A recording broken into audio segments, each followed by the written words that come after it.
Hey, how's it going, everybody? It's Jazzy, the video store Sasquatch here, and we are doing another Throwback Thursday. We're going to discuss some blockbuster movies from the 80s and 90s, all action movies, all badass action movies, and we're going to start here soon after we talk about all. Then we're going to talk about some news, and then we're going to talk about the box office for this month to see what blockbusters there are going on this year. So to start it off here, we are starting. Last Thursday we watched Escape from New York, directed by John Carpenter, starring Kurt Russell, Lee Van Cleef, Ernest Borgnine, and Donald Pleasance.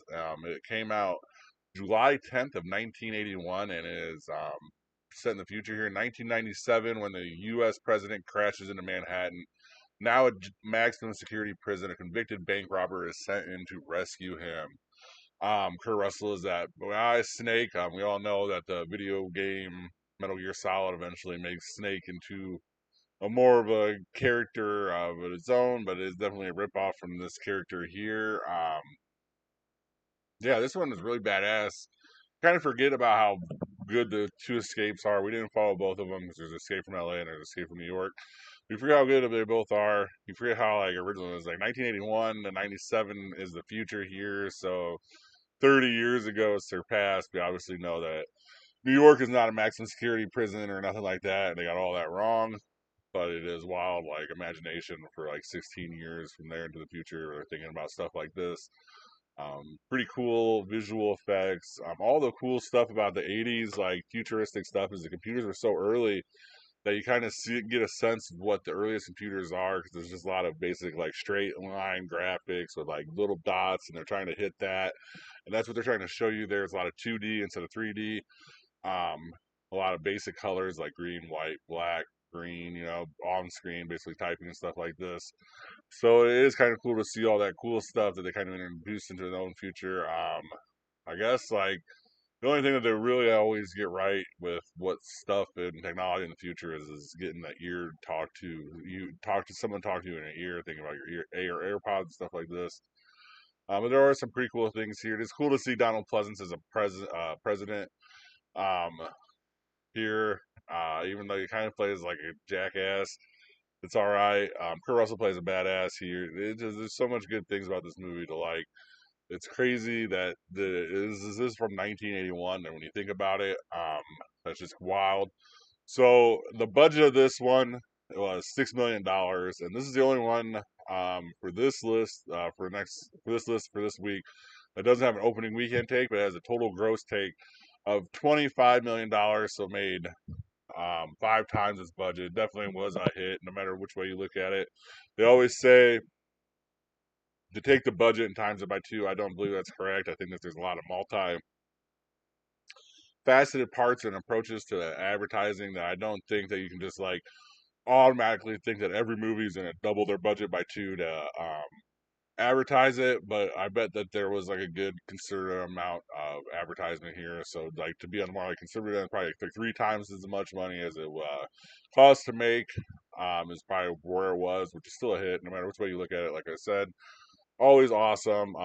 This is kind of like one of the smaller numbers, but it's also like 1981, so you got to like take like into consideration. You can times that by three or four for today's money. So, $6 million budget times three or four, be what $24 million, $25 million budget, somewhere around that, and then 25 times six or four would be about 150. So, it's all kind of all right when you think about like it is. And plus, you got to remember that the stretches for all these movies here in the theaters are a lot longer than the stretches are today, to where they go immediately to streaming services or something like that after about 90 days. This was like 3 months in the theater, maybe even longer. Plus, on top of that, it was probably another 6 months before it hit VHS. So, and you got to think they don't really take that gross from the VHSs into some of these movies, like that, or end up being like cult classics and stuff like this into the end. So a lot of these movies that back in the day, they were able to double dip. So even if they didn't have like a great gross in the theaters, they'd always have that second lifespan on VHS and DVD. And like talking about that is what we're talking about here is because of our next movie, which is Big Trouble in Little China. We watched this one Friday. directed by John Carpenter, starring Kurt Russell, Kim Cattrall, Dennis Dunn, and James Hong. A rough and tumble trucker and his sidekick face off with an ancient sorcerer and supernatural battle beneath Chinatown. This is July 2nd, 1986 that this came out. So this has been a 4th of July weekend movie here. I think all these movies, except for like one or two that just kind of randomly came out, like in like late spring or early or late fall, are all right into the summer area. That's why I kind of chose these movies because we wanted the summer take onto these. Obviously, this is another Kurt Russell and John Carpenter team up movie. And the reason why I want to talk about the second dip budget here is because Big Trouble in Little China debuted. I had a budget of $25 million, and then opening was 2.7 million, and the gross was 11.1 million. And that's just box office theater gross. You got to think about all the years that they had rentals and re-releases and stuff like this. They don't count into this stuff. That this movie made back its money. I guarantee it did. It just took a while to do. And the only reason why I say that I guarantee it did is because this is one of the most like cult classic examples of a cult classic action blockbuster movie there is. There's just so much crazy stuff going on in this movie. Like it almost reminds you more of like a John Carpenter attempt at a kung fu movie than really like an old school 1980s action movie, which kind of it might be why it didn't sell so great to the theaters. But when you kind of rewatch it today, it's really ahead of its time. It's really kind of cool to watch. It's almost like an anime type deal in some areas. I'm not a huge anime fan, but I appreciate when stuff like this kind of coincides and they understand that what it took to do this. And I understand, and I guarantee John Carpenter was going through the stuff. We're watching a lot of different anime, a lot of Asian movies, a lot of martial arts movies because it's definitely inspired by like old school martial arts, Asian movies where the good guy comes across a bad guy and the bad guy has this gang of bad guys and they just kind of beat each other up throughout the whole time. And this is in Little China here. It's a very cool concept for a movie too, where the bad guys take the girl and they take her and then instead of like and so they take the buddy's girl. Kurt Russell doesn't like it, and they kind of get into a big fight, and they kind of go into the system to decide what these gangsters are going to do here. There's just a whole bunch of fighting, a whole bunch of cool action sequences, a lot of just awesome one-line dialogues that we get from these action movies. Definitely underrated by the way the budget is. It's probably one of the least amount of money making movies on this list to be on this whole 28 days, but it has to be even thought of and considered because just how iconic this movie is, how everyone kind of knows what this movie is, even though that it just didn't so great. It's just such a cult classic, and so many people enjoy it. And that is our last Kurt Russell movie for this list, which is Escape from New York, directed by John Carpenter. Okay, and here's our first trip into the 90s. This was the movie that we did Saturday is Point Break, directed by Catherine Bigelow, starring Patrick Swayze, Keanu Reeves, Gary Busey, and Lori Petty. Came out on July 12th of 1991. An FBI agent goes undercover to catch a gang of surfers who may be bank robbers. This is such a good movie. Like it's such an iconic movie. And then you watch it, and then every time you watch it, you forget about it.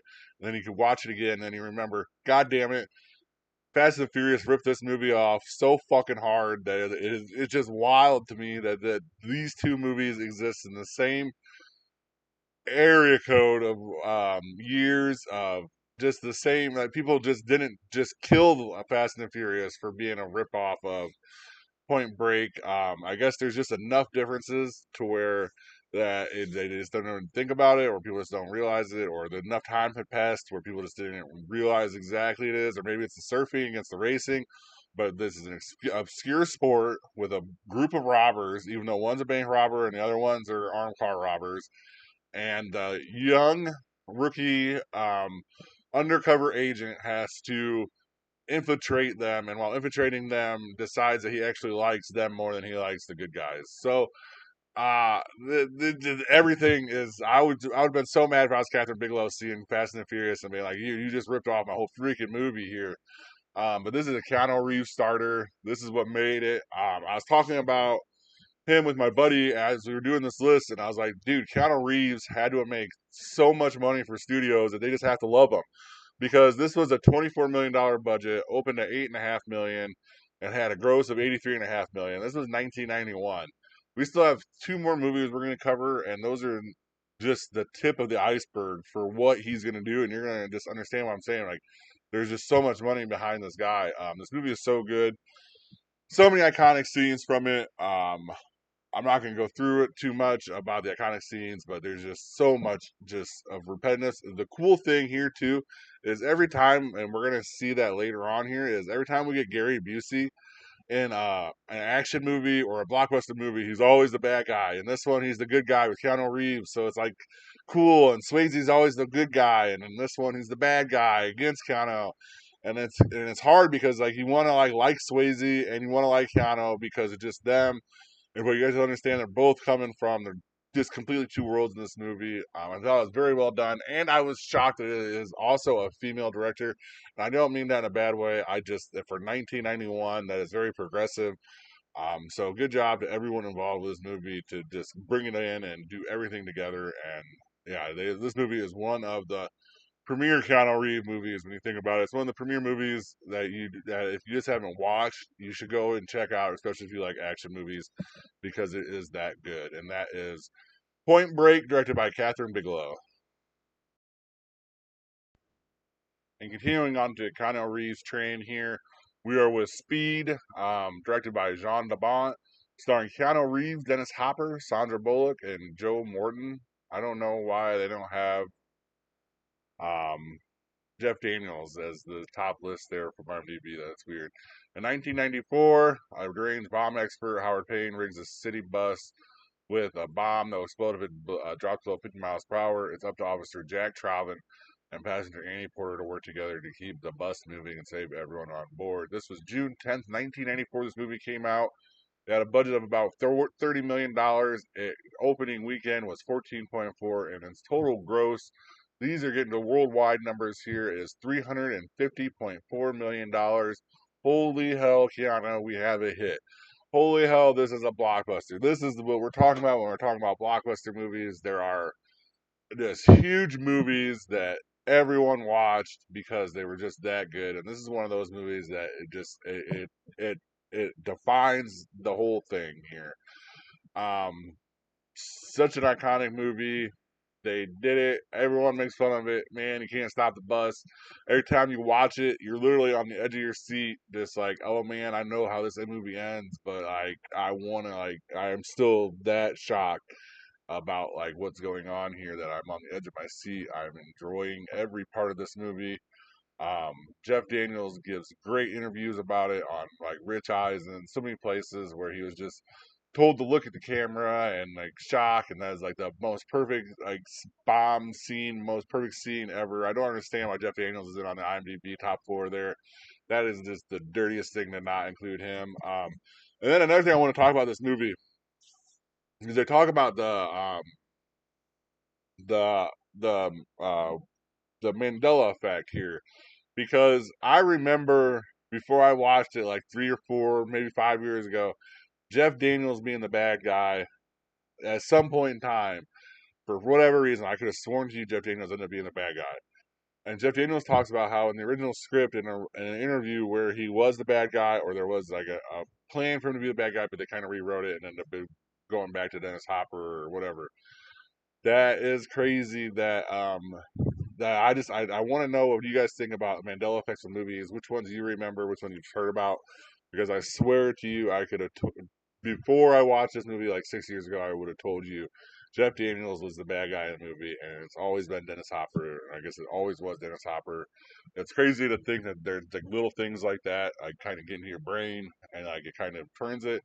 And just like it is a movie, and it is like one of those things where you can just like watch a lot of movies and kind of just blend them together, and that's kind of what happens maybe. But it's just crazy that is how I remember it is Jeff Daniels being the bad guy somehow. Um, but yeah, so that one was Speed, directed by John DeMott. And moving on here, we are going to do the biggest movie of the biggest movies of ever. This is why I just commend Keanu Reeves here. The Matrix, directed by the Wachowski brothers. They are now the Wachowski sisters, I believe. It's fine. I don't know what to call them, but if you look up the IMDb, it says the Wachowski brothers, so that's what I'm going to go by. Starring Keanu Reeves with Lawrence Fishburne, Carrie Ann Moss, and Hugo Weaving. This movie came out March 31st, 1999. This is the one I was talking about, where it kind of has a weird late spring, kind of early spring release date, but it is still huge. When a beautiful stranger leads a computer hacker Neo to a forbidden underworld, he discovers the shocking truth. The life he knows is elaborate deception of an evil cyber intelligence. This movie is budgeted at about $63 million. They say opening at $27.7 million, and at the end of the day, it took home $467.8 million. That's the biggest movie on this list by a lot, and it's no wonder why that they made two more after this one, including or three more really after this one, or four more when we included the Matrix animation. They have the two that follow it, obviously two and three, and then the Resurgence coming out, or that came out like 2 or 3 years ago, or Revolutions, whatever it was. This is the movie of movies. Everything changed after this movie. You had to do something completely. Just you had to rip off this movie in any way you could and make it not look like you're ripping it off, basically, because this movie just changed the whole world. I mean, it changed the green screen perceptions of people. It changed the digital era with computer enhancements and stuff like this. It changed the action that you can do. It changed everything. I mean, I'm talking about when you go back and watch this movie and you realize everything that just is in movies today is pretty much taken out of that movie at some point and somewhere there is involved with this movie. There's so much you could just sit there and just dissect it for hours. You really could. I'm not lying. And I'm not even a huge big fan of like the Matrix itself. Like I like the second and third one a lot more than I like the original Matrix. I kind of um didn't like the new one that came out. I don't know why. It just didn't hit right with me. It just was weird. But that's here nor there. The thing that I'm just talking about with this one is just everything changed. Like, just think about all the things, like the scary movie ripped off parts of it. Just every action movie, Mission Impossible 2 immediately took some parts of this movie. There's just so many action sequences and stuff like this that are just still around today from this movie of chases, car chases, chases of parkour and stuff like this. All came from this movie. It's just all this wild, crazy stuff came from a lot of the wild and crazy stuff that we talk about today, especially in science fiction, came from this movie too. So that is what this movie is. This is one of those movies that is one time in a generation. Like, it just changed everything. There's not many more movies on this list that we're going to talk about changed everything. This changed everything, and that is The Matrix, directed by the Wachowski brothers. Now we are off to some arm-breaking action here with Under Siege, directed by Andrew Davis, starring Steven Seagal, Gary Busey, Tommy Lee Jones, and Erica Eleniak. Ex-U.S. Navy turns cook Casey Ryback is the only person who can stop a group of terrorists when they seize the control of the U.S. battleship in Missouri to obtain its nuclear warheads. This came out on October 9th, 1992. I told you there's some weird movies.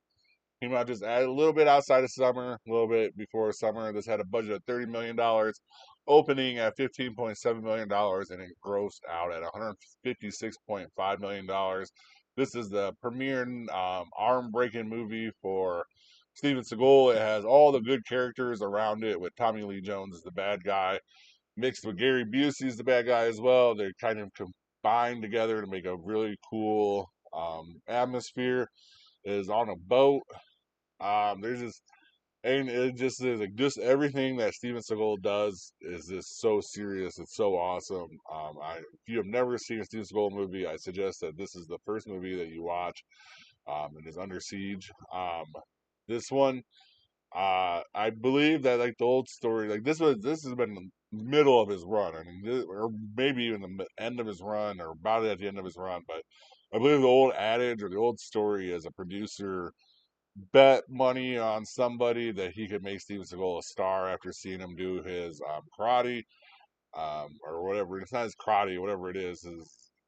I forget what it's called, but his style of taekwondo or whatever, and it's just basically all movement and stuff like this. It's all flow. And everyone pretty much says it's pretty much a bullshit martial artist, but um, they said I could make him a star, and they did. They make him a star. You can just tell that he's just an asshole, like just by the way people react to him. Like the chick in the movie, just watch her reactions when he's like grabbing her and doing stuff. Like she is definitely not comfortable with him being around her, which is kind of funny because you just can't act around that. And on top of that, it just this was one of those ones where you could tell that he thought he was the shit, and he broke so many arms. He basically single-handedly took down the operation with blonde Playboy playmate. Didn't like him. I'm telling you, she's not comfortable with Seasonal at all. You gotta watch that movie. And but it is carried very well with the bad guys of Gary Busey and Tommy Lee Jones. Tommy Lee Jones is so charismatic, and you only see him as like a bad guy in like a couple movies. And when he is so good as a bad guy. He's one of my favorite Two Faces. He's definitely good in what's the bomb one that's good? The Float or Hope Floats or something like that. It's pretty good. That's just there's so many good movies here. But this one was good. That is Under Siege, directed by Andrew. And the last movie we're going to talk about here is Universal Soldier, directed by Roland Emmerich, starring John Claude Van Damme and Dolph Lundgren, Ali Walker, Edro Ross. Came out July 10th, 1992. Soldiers who were killed in action are brought back to life in a top secret military experiment that creates superhuman warriors. I don't know how top secret it was, because the news did announce that right after like the first time they saved someone, that the Universal Soldier program was working, and it was very well working. But there's just so much other things wrong with this movie. We're not gonna go with that one. Budget $23 million, opening $10 million, gross $36.2 million.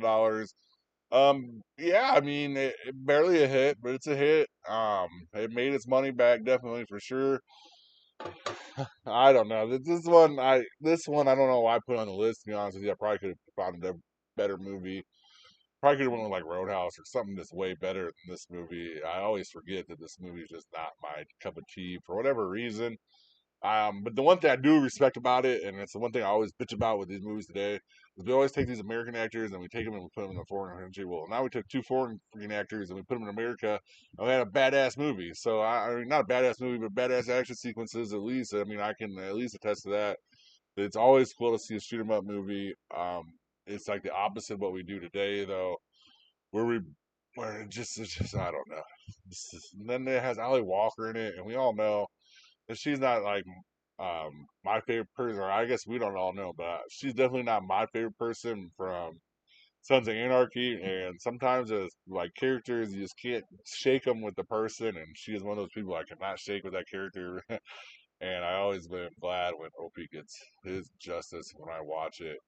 Yeah, this one definitely barely a hit, definitely not my cup of tea. Probably could have did a different John Claude Van Damme movie, but we did cover a bunch of John Claude Van Damme movies before on the list, so just hard to pick and choose on these movies. Yeah, I'm kind of upset that I watched this movie, but that is the Universal Soldier, directed by Roland Emmerich. And now moving on to our box office of June 13th and 15th, 2025. I did not go see a movie this weekend as only a kid, I should say a family movie came out, How to Train Your Dragons. And I didn't have the patience to go see it. I never watched the original one when I was younger, so I have no like background for this movie, and I don't care. But it did take the number one slot here as How to Train Your Dragon at 84.6 million. Lilo and Stitch number two 15.7 with a 386.6 million intake already. Pretty damn good. Materialist, 12 million. Kind of actually a surprise that hit double digits, but that's good. And Mission Impossible, 10.6, $167.6 million for the hugest flop ever. No matter how you look at it, that movie's a flop because that's $400 million just invested in the movie for sure that we know about for the budget.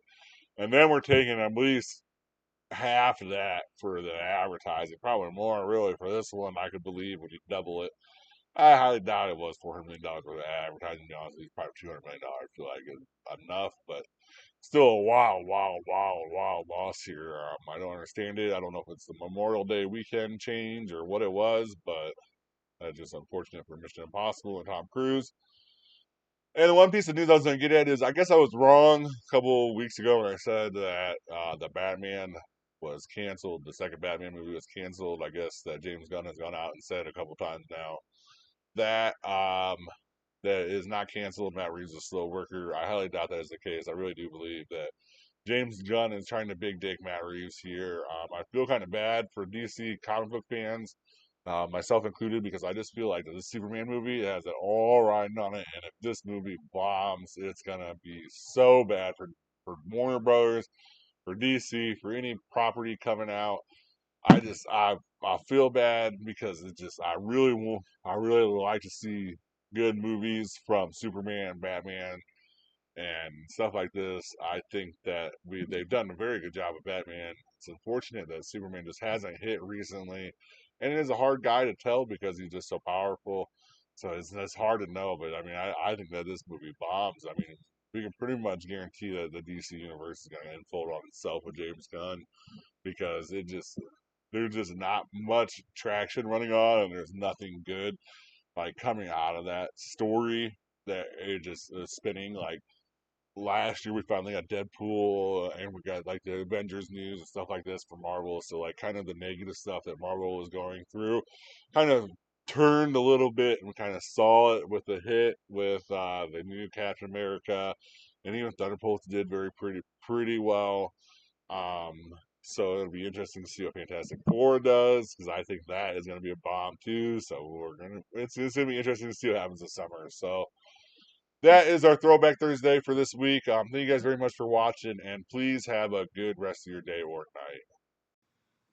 Thank you for watching. Please like and subscribe. Comment your top movie picks for Throwback Thursday in the comments section, and see you next time in the cave.